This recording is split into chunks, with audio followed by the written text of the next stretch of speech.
Hello students, today we are going to next topic, credit creation or the deposit multiplier. So first of all, what is credit creation? In simple words, the power of the commercial banks to expand deposits through expanding their loans and advance is known as the credit creation. So simple means ਕੀ ਹੈ ਰਾਜੇ ਵੀ ਜਿਹੜੇ commercial bank ਜਦੋਂ ਜਿਵੇਂ ਦੇਖੋ ਲੋਕ ਜਿਹੜੇ people ਹੈਗੇ ਆ ਠੀਕ ਹੈ ਕਸਟਮਰ ਜਦੋਂ ਆਪਣਾ ਜਿਹੜਾ ਪੈਸਾ ਡਿਪੋਜ਼ਿਟ ਕਰਾਉਂਦੇ ਆ ਬੈਂਕ ਦੇ ਵਿੱਚ ਸੋ ਬੈਂਕ ਕੀ ਕਰਦੇ ਹੈਗੇ ਰਾਜੇ ਉਸ ਡਿਪੋਜ਼ਿਟ ਨੂੰ ਯੂਜ਼ ਕਰਦੇ ਹੈਗੇ ਆ to give loan and advances to the other person that is known as the credit creation that means ਕੀ ਹੈ ਰਾਜੇ ਬੈਂਕ ਲੋਕਾਂ ਦੇ ਡਿਪੋਜ਼ਿਟ ਕੀਤੇ ਹੋਏ ਪੈਸੇ ਤੋਂ ਹੋਰ ਪੈਸਾ ਜਨਰੇਟ ਕਰਦੇ ਆ. So credit creation literally means the multiplication of the loans and advances. So banks are the unique institution and they can create bank deposits or create bank money with a small amount of cash. So this is true can the bank cannot lend more than what it has got. ਜਿੰਨਾ bank ਨੂੰ ਮਿਲਦਾ ਤਾਂ ਜੀ ਉਸ ਤੋਂ ਜ਼ਿਆਦਾ ਉਹ ਮਤਲਬ ਲੈਂਡ ਨਹੀਂ ਕਰ ਸਕਦੇ ਉਸ ਤੋਂ ਜ਼ਿਆਦਾ ਉਧਾਰ ਦੇ ਨਹੀਂ ਸਕਦੇ. So next is basic concept of the credit creation. Firstly, business organization. Obviously Raje bank की एक business organization है which ਉਹਦਾ aim ਕੀ ਹੈਗਾ maximize profit. So primary deposit Raje when a customer deposits some money with the bank and the bank open an account then it is called primary deposit. ठीक है जी. Simply when we go to a bank for deposit money then bank open account then deposit the money, so it is a primary deposits. Okay, secondary deposit. Every loan given by the bank creates a deposit and that deposit is called secondary deposit. ठीक है जी. Bank जो भी loan ਦਿੰਦਾ ਰਾਜੇ ਉਹ ਕੀ ਕਰਦਾ ਹੈਗਾ ਇੱਕ ਡਿਪੋਜ਼ਿਟ ਕ੍ਰੀਏਟ ਕਰਦਾ ਲਾਈਕ ਆਪਾਂ ਲੋਨ ਦੇਤਾ ਬੈਂਕ ਨੇ ਉਹਦੇ ਅਗੇਂਸਟ ਉਹਨੂੰ ਕੁਛ ਨਾ ਕੁਛ ਸਿਕਿਉਰਿਟੀ ਮਿਲੂਗੀ ਜਾਂ ਉਹਨੂੰ ਅਗੇਂਸਟ ਉਹਨੂੰ ਫਿਊਚਰ 'ਚ ਇਨਕਮ ਹੋਣੀ ਆ. So that is called secondary deposit. Okay, CRR, cash reserve ratio. CRR is a percentage of the total deposit which each commercial bank needs to keep with the central bank. Like ਇੱਕ ਰਜੇ ਉਹਦੇ cash ਦਾ ਇੱਕ minimum percentage ਆ ਜਿਹੜਾ ਉਹਨੇ RBI ਕੋਲ ਜਮ੍ਹਾਂ ਕਰਾਉਣਾ ਹੁੰਦਾ. ਠੀਕ ਹੈ ਜੀ. ਸਪੋਜ਼ ਕਰੋ ਮਤਲਬ ਵੀ ਜੇਕਰ 10% ਹੈਗਾ ਠੀਕ ਹੈ ਅਤੇ ਇੱਕ ਕਮਰਸ਼ੀਅਲ ਬੈਂਕ ਦੀ ਜਿਹੜੀ ਇਨਕਮ ਆ 100 ਕਰੋੜ ਹੈ ਠੀਕ ਹੈ ਅਤੇ 100 ਦਾ 10% ਮਤਲਬ ਜਿੰਨਾ ਬਣਦਾ ਰਹੇ 10% ਉਹਨੂੰ ਹਿੱਸਾ ਕਿਹਨੂੰ ਕੋਲੇ ਜਮ੍ਹਾਂ ਕਰਾਉਣਾ ਪਊਗਾ RBI ਕੋਲੇ. ਓਕੇ ਜੀ. Excess reserve the difference between the total deposit and the required cash reserve is called excess reserve. ਠੀਕ ਹੈ ਵੀ ਆਪਣੇ ਕੋਲੇ ਟੋਟਲ ਡਿਪੋਜ਼ਿਟ ਕਿੰਨੇ ਆ ਅਤੇ ਕਿੰਨਾ ਆਪਾਂ ਨੂੰ ਰਿਜ਼ਰਵ ਚਾਹੀਦਾ ਉਹਦੇ ਨਾਲ ਜਿਹੜਾ ਡਿਫਰੈਂਸ ਹੋਊਗਾ ਜੇ ਉਹਨੂੰ ਆਪਾਂ ਐਕਸੈਸ ਰਿਜ਼ਰਵ ਕਹਿੰਦੇ ਆ. ਐਕਸੈਸ ਰਿਜ਼ਰਵ ਜਿਹੜਾ ਐਕਸੈਸ ਰਿਜ਼ਰਵ ਹੁੰਦਾ ਨਾ ਉਸੇ ਦੇ ਵਿੱਚੋਂ ਬੈਂਕ ਯੂਜ਼ ਕਰਦਾ ਉਸੇ ਐਕਸੈਸ ਰਿਜ਼ਰਵ ਨੂੰ ਯੂਜ਼ ਕਰਦਾ to give loan and advances to the public or the borrower. So limitation of the credit creation. Firstly, availability of the cash. So credit creation capacity of the banks depend upon the availability of the cash. The credit creation will be more if the commercial banks possess larger amount of cash and vice versa. ਠੀਕ ਹੈ ਜੀ. ਇਹਦਾ ਮਤਲਬ ਕੀ ਹੈਗਾ ਵੀ ਜਿਹੜੀ cash credit creation ਆ ਰਹੀ ਉਹ ਡਿਪੈਂਡ ਕਰਦਾ ਹੈਗਾ ਕੈਸ਼ ਦੇ ਉੱਪਰ ਵੀ ਕੈਸ਼ ਆਪਣੇ ਕੋਲੇ ਬੈਂਕ ਕੋਲੇ ਹੈ ਕਿੰਨਾ ਕੁ. ਠੀਕ ਹੈ ਜੀ. ਕ੍ਰੈਡਿਟ ਕ੍ਰੀਏਸ਼ਨ ਉਦੋਂ ਜ਼ਿਆਦਾ ਹੋਊਗਾ ਜੇਕਰ ਦੇਖੋ ਕਮਰਸ਼ੀਅਲ ਬੈਂਕ ਕੋਲ ਜਿੰਨਾ ਪੈਸਾ ਹੋਊਗਾ ਡੈਟ ਮੀਨਸ ਕਿ ਜੋ ਲੋਨ ਵਗੈਰਾ ਜ਼ਿਆਦਾ ਪ੍ਰੋਵਾਈਡ ਕਰਾਉਣਗੇ. ਠੀਕ ਹੈ. ਜਿੰਨੇ ਲੋਨਸ ਐਡਵਾਂਸਿਸ ਪਬਲਿਕ ਨੂੰ ਜ਼ਿਆਦਾ ਜਾਣਗੇ that will definitely create or lead more credit creation. Cash reserve ratio. Higher the value of CRR ਜਿੰਨਾ CRR ਜ਼ਿਆਦਾ ਹੋਊਗਾ ਰਾਜੇ smaller the value of the credit creation. Moreover ਕਹਿੰਦੇ the process of the credit creation assume that CRR remain constant throughout. That means ਕਿ ਜਿੰਨਾ CR ਮਤਲਬ CR ਕੀ ਹੈ ਇੱਕ ਮਿਨੀਮਮ ਪਰਸੈਂਟੇਜ ਆ ਜਿਹੜੀ ਕਮਰਸ਼ੀਅਲ ਬੈਂਕਸ ਨੇ RBI ਕੋਲ ਡਿਪੋਜ਼ਿਟ ਕਰਵਾਉਣੀ ਹੁੰਦੀ ਆ. ਜਿੰਨੀ ਰਾਜੇ ਉਹ ਵਾਲੀ ਪਰਸੈਂਟੇਜ CRR ਘੱਟ ਹੋਊਗੀ ਠੀਕ ਹੈ ਓਨਾ ਹੀ ਕਮਰਸ਼ੀਅਲ ਬੈਂਕ ਕੋਲ ਜ਼ਿਆਦਾ ਪੈਸਾ ਬਚੂਗਾ ਅਤੇ ਜ਼ਿਆਦਾ ਪੈਸਾ ਜਿਹੜਾ ਹੈਗਾ ਲੋਕਾਂ ਨੂੰ ਡਿਪੋਜ਼ਿਟ ਐਡਵਾਂਸ ਜਾਂ ਲੋਨਸ ਦੇ ਤੌਰ 'ਤੇ ਦੇ ਸਕਦੇ ਆ. ਠੀਕ ਹੈ. CRR ਜਿੰਨੀ ਘੱਟ ਹੋਊਗੀ ਠੀਕ ਹੈ ਮਤਲਬ ਜਿੰਨੀ CRR ਘੱਟ ਹੋਊਗੀ ਓਨਾ ਜ਼ਿਆਦਾ ਪੈਸਾ ਬਚੂਗਾ. ਜਿੰਨੀ CRR ਜ਼ਿਆਦਾ ਹੋਊਗੀ ਠੀਕ ਹੈ ਜੀ ਪਰਸੈਂਟੇਜ ਜ਼ਿਆਦਾ ਹੋਊਗੀ ਤਾਂ ਓਬਵੀਅਸਲੀ ਕਮਰਸ਼ੀਅਲ ਬੈਂਕ ਕੋਲ ਘੱਟ ਪੈਸਾ ਹੋਊਗਾ ਅਤੇ ਉਹ ਪਬਲਿਕ ਨੂੰ ਘੱਟ ਪੈਸਾ ਦੇਣਗੇ. availability of the borrowed, the banks ਕਹਿੰਦੇ can not create credit out of a thin layer of the air।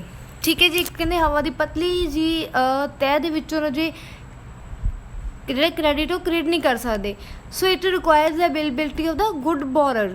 ਤਾਂ ਉਹਨੂੰ ਇੱਕ ਇਹੋ ਜਿਹੇ ਪਰਸਨ ਗੁੱਡ ਬੋਰਰ ਚਾਹੀਦੇ ਜਿਹੜੇ ਵਾਕਈ ਮੇ ਉਸ ਲੋਨਸ ਨੂੰ ਮਤਲਬ ਜਿਹੜਾ ਬੈਂਕ ਪ੍ਰੋਵਾਈਡ ਕਰਨਾ ਚਾਹੁੰਦਾ ਉਹ ਲੋਨਸ ਉਹ ਪਰਚੇਜ਼ ਕਰ ਸਕਣ, ਖਰੀਦ ਸਕਣ। So no credit can be treated if the borrower are no there to borrow। credit policy of the other commercial bank, definitely raje like one commercial banks and the second are the competitor, ठीक है, they are rivals। so the credit creation will be limited if other commercial banks in the country decide not to adopt the same credit policy। like जेकर bank राजे different policies like adopt करनेंगे तो credit creation उत्थे limited हो जाऊगा, मतलब difficult भी हो जाता। Military policy of the central bank, obviously the central bank of the country can influence the availability and the cost of the credit by adopting dear और the cheap monetary policy. ठीक है जी, central bank ਜਿਹੜਾ country ਦਾ ਹੁੰਦਾ ਉਹ cost of credit like ਉਹ ਜ਼ਿਆਦਾ ਮੋਨੇਟਰੀ ਪॉलिसी ਜ਼ਿਆਦਾ ਚੀਪ ਯੂਜ਼ ਕਰ ਸਕਦਾ ਜਾਂ ਜ਼ਿਆਦਾ ਡੀਅਰ ਮਤਲਬ ਬਹੁਤ ਵਧੀਆ ਮਹਿੰਗੀ ਜਿਹੜੀ ਮੋਨੇਟਰੀ ਪॉलिसी ਉਹ ਅਡੋਪਟ ਕਰ ਸਕਦੇ ਆ। So the credit creation largely depend upon the monetary policy of the central bank। So now what is the role of banks in the economic development? So firstly raje capital formation। देखो capital formation means capital ਹੋਰ ज़्यादा generate होना, ठीक है जी।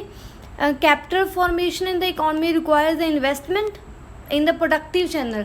ਜੇਕਰ ਆਪਾਂ ਇਹ ਚਾਹੁੰਦੇ ਹਾਂ ਵੀ ਆਪਣੀ ਇਕੋਨਮੀ ਦੇ ਵਿੱਚ ਕੈਪੀਟਲ ਹੈ ਜਿਹੜੀ ਫਾਰਮੇਟ ਹੋਵੇ, ਕੈਪੀਟਲ ਜ਼ਿਆਦਾ ਪੈਸਾ ਬਣੇ ਆਪਣੇ ਕੋਲੇ, ਤਾਂ ਉਹਦੇ ਲਈ ਕੀ ਚਾਹੀਦਾ ਜੀ ਆਪਾਂ ਨੂੰ ਇਨਵੈਸਟਮੈਂਟ ਇੱਕ ਇਹੋ ਜਿਹੀ ਪ੍ਰੋਡਕਟਿਵ ਚੈਨਲ ਮਤਲਬ ਕਿ ਇਹੋ ਜਿਹੀ ਐਕਟੀਵਿਟੀ ਦੇ ਵਿੱਚ ਇਨਵੈਸਟਮੈਂਟ ਚਾਹੀਦੀ ਹੈ ਜਿੱਥੋਂ ਆਪਾਂ ਨੂੰ ਬਹੁਤ ਸਾਰਾ ਪੈਸਾ ਇਕੱਠਾ ਹੋ ਜੇ।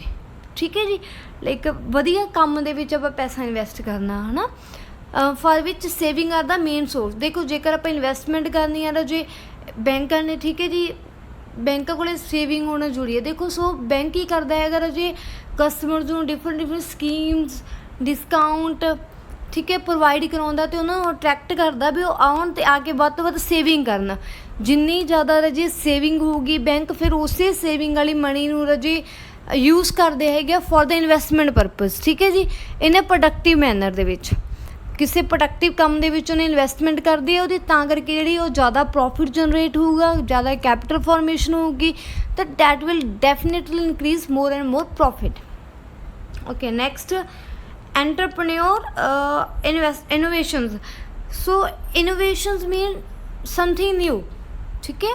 so innovation lead to growth, therefore innovations are required for the development of the underdeveloped country। ਜੇਕਰ ਆਪਾਂ ਇਹ ਚਾਹੁੰਦੇ ਹਾਂ ਵੀ ਜਿਹੜੀ ਅੰਡਰ ਡਿਵੈਲਪਡ ਕੰਟਰੀ ਹੈਗੀ ਆ ਰਜੇ ਉਹ ਡਿਵੈਲਪ ਹੋਵੇ ਤਾਂ ਉੱਥੇ ਇਨੋਵੇਸ਼ਨ ਹੋਣੀ ਬਹੁਤ ਜ਼ਿਆਦਾ ਜ਼ਰੂਰੀ ਆ। ਬਟ ਦ ਐਂਟਰਪ੍ਰੇਨਿਓਰ ਜਿਹੜੇ ਹੁੰਦੇ ਰਜੇ of the underdeveloped country can undertake the innovation. But ਜਿਹੜੇ ਐਂਟਰਪ੍ਰੇਨਿਓਰ ਜਿਹੜੇ ਬਿਜ਼ਨਸਮੈਨ ਹੈਗੇ ਰਜੇ they can not take whole responsibility, ਠੀਕ ਹੈ, because they have lack of funds. ਉਹਨਾਂ ਕੋਲ ਫੰਡ ਨਹੀਂ ਹੁੰਦੇ ਪ੍ਰੋਪਰ, ਉਹ ਇਨਵੈਸਟਮੈਂਟ ਨਹੀਂ ਕਰ ਪਾ ਰਹੇ ਹੁੰਦੇ। ਸੋ ਜਿਹੜੇ ਕਮਰਸ਼ੀਅਲ ਬੈਂਕਸ ਹੁੰਦੇ ਰਜੇ to like commercial bank provide cheap and easy loans to the businessmen who really want to do some better, who really want to do any business which definitely leads to success in the economy or for the growth of the economy। priority sector lending by providing credit to the small borrower in the priority sector like the agriculture हो गया, small scale industries होगी, retail trade, small business etc। commercial banks are contributing toward the development of the rural sector। That means ਕਿ ਰਜੇ commercial bank ਕੀ ਹੈ ਬਈ ਜਿਹੜੇ ਇਹ priority sector ਆ ਨਾ ਜਿੱਥੋਂ ਆਪਾਂ ਨੂੰ ਜ਼ਿਆਦਾ ਇਨਕਮ ਜਿਹੜੇ ਲਾਈਕ ਕਹ ਲਓ ਜਿੱਥੇ ਆਪਾਂ ਨੂੰ ਜ਼ਿਆਦਾ ਲੋੜ ਹੈ ਪੈਸੇ ਦੀ, ਲਾਈਕ ਜਿਵੇਂ ਐਗਰੀਕਲਚਰ ਆ, ਸਮੋਲ ਸਕੇਲ ਆ, ਰਿਟੇਲ ਇੰਡਸਟਰੀ ਹੈ, ਠੀਕ ਹੈ ਜੀ, ਇੱਥੇ ਉਹ ਜ਼ਿਆਦਾ ਲੋਨਸ ਵਗੈਰਾ ਪ੍ਰੋਵਾਈਡ ਕਰਾਉਂਦੇ ਆ ਤਾਂ ਕਿ ਇਹ ਸੈਕਟਰ ਅੱਗੇ ਆ ਸਕਣ, ਇਹਨਾਂ ਦੀ ਗਰੋਥ ਹੋ ਸਕੇ। ਇਹ ਗਰੋਥ ਕਰਨਗੇ ਤਾਂ ਇਕੋਨਮੀ ਆਪਣੇ ਆਪ ਡਿਵੈਲਪ ਹੋਏਗੀ। ओके जी, implementation of the monetary policy in order to maintain the कहंदे price stability in the economy, the central bank of the country prepare monetary policy ਬਣਾਉਂਦੇ ਆ ਰਾਜੇ ਉਹ, ਤਾਂ ਕਿ ਜਿਹੜੀ ਆਪਣੀ ਇਕੋਨਮੀ ਦੇ ਵਿੱਚ ਜਿਹੜਾ ਪ੍ਰਾਈਸ ਆ ਉਹ ਸਟੇਬਿਲਿਟੀ ਰਵੇ। ਬਟ ਦਾ ਸਕਸੈਸਫੁਲ ਜੇਕਰ ਆਪਾਂ ਇਹ ਕਹਿੰਦੇ ਵੀ ਮੋਨੀਟਰੀ ਪੋਲਿਸੀ ਜਿਹੜੀ ਸਕਸੈਸਫੁਲੀ ਇੰਪਲੀਮੈਂਟ ਹੋ ਜੇ ਤਾਂ ਡਿਪੈਂਡ ਕਿਹਦੇ ਕਰਦਾ ਵੀ ਜੇ ਕਮਰਸ਼ੀਅਲ ਬੈਂਕ ਰਾਜੇ ਉਸ ਚੀਜ਼ ਨੂੰ ਫੋਲੋ ਕਰਨਗੇ, ਠੀਕ ਹੈ, ਕੋਆਪਰੇਟ ਕਰਨਗੇ ਨਾ ਕਮਰਸ਼ੀਅਲ ਸੈਂਟਰਲ ਬੈਂਕ ਦੇ ਨਾਲ। So by implementing cheap and the dear monetary policy, the commercial banks try to have impact on the deflationary or the inflationary tendencies in the economy. In the next topic or in the next lecture we will discuss about the deflationary or the inflationary gap, ठीक है। Regional development, various economists have advocated the balanced growth of the economy, and this can be achieved through the development of the all region of the country. So the commercial banks transfer surplus capital from the developed regions to less developed regions. So thus by the reallocation of the funds between the regions, commercial banks help in promoting regional development of the economy. That means ਕਿ ਇਹਦੇ ਵਿੱਚ ਜਿੱਥੇ ਜ਼ਿਆਦਾ surplus ਹੁੰਦਾ, ਜਿੱਥੇ funds ਜ਼ਿਆਦਾ ਹੁੰਦੇ ਆ, ਉੱਥੋਂ ਫੰਡਸ ਨੂੰ ਟਰਾਂਸਫਰ ਕੀਤਾ ਜਾਂਦਾ ਹੈਗਾ ਉਹ ਵਾਲੇ ਏਰੀਆ ਦੇ ਵਿੱਚ ਜਿੱਥੇ ਲੈਸ ਡਿਵੈਲਪਡ ਹੈ, ਠੀਕ ਹੈ, ਜਿੱਥੇ ਡਿਵੈਲਪਮੈਂਟ ਬਹੁਤ ਘੱਟ ਹੈ, ਜਿੱਥੇ ਐਕਚੁਅਲ ਦੇ ਵਿੱਚ ਪੈਸੇ ਦੀ ਜਿਹੜੀ ਲੋੜ ਹੈ। ਸੋ ਜਦੋਂ ਆਪਾਂ ਇਹ ਰੀਲੋਕੇਸ਼ਨ ਆਫ ਫੰਡਸ ਦੀ ਜਿਹੜੀ ਬਿਟਵੀਨ ਦਾ ਰੀਜ਼ਨਸ ਹੁੰਦੀ ਹੈ, ਮਤਲਬ ਕਿ ਰਾਜੇ ਆਪਾਂ ਵੀ ਫੰਡਸ ਨੂੰ ਆਪਾਂ ਇੱਕ ਰੀਅਲ ਉਹਦੀ ਅਸਲੀ ਥਾਂ ਦੇ ਉੱਪਰ ਜਦੋਂ ਪਹੁੰਚਾ ਦਿੰਦੇ ਹਾਂ। ਸੋ ਕਮਰਸ਼ੀਅਲ ਬੈਂਕ ਹੈਲਪ ਕਰਦੇ ਹੈਗੇ ਆ ਹਰੇਕ ਕੰਟਰੀ ਦੇ ਵਿੱਚ ਜਿਹੜੀ ਉਹਦੀ ਰੀਜਨਲ ਡਿਵੈਲਪਮੈਂਟ ਉਹਨੂੰ ਅਚੀਵ ਕਰਨ ਦੇ ਵਿੱਚ। So promotion of the trade and the industry, the economic development of the any country largely depend upon the industrialization। ਕਿਸੇ ਵੀ ਕੰਟਰੀ ਦੀ ਜਿਹੜੀ ਗਰੋਥ ਆ ਡਿਪੈਂਡ ਕਰਦੀ ਉਹਦੀ ਇੰਡਸਟਰੀਜ਼ ਦੇ ਉੱਪਰ, ਠੀਕ ਹੈ ਜੀ। So without the development of the banking system the pace of the industrialization cannot be escalated। ਡੈਟ ਮੀਨਸ ਕਿ ਇਹਦੇ ਜੀ ਜਿੰਨਾ ਚਿਰ ਵੀ ਬੈਂਕਿੰਗ ਸਿਸਟਮ ਆਪਣਾ ਡਿਵੈਲਪਮੈਂਟ ਨਹੀਂ ਹੋਊਗਾ, ਵਧੀਆ ਨਹੀਂ ਹੋਊਗਾ, ਆਪਣੀ ਜਿਹੜੀ ਕੰਟਰੀ ਦੀ ਜਿਹੜੀ ਇੰਡਸਟਰੀਲਾਈਜੇਸ਼ਨ ਜਿਹੜੀ ਹੈਗੀ ਹੈ ਜੋ ਆਪਾਂ ਅਚੀਵ ਨਹੀਂ ਕਰ ਸਕਦੇ।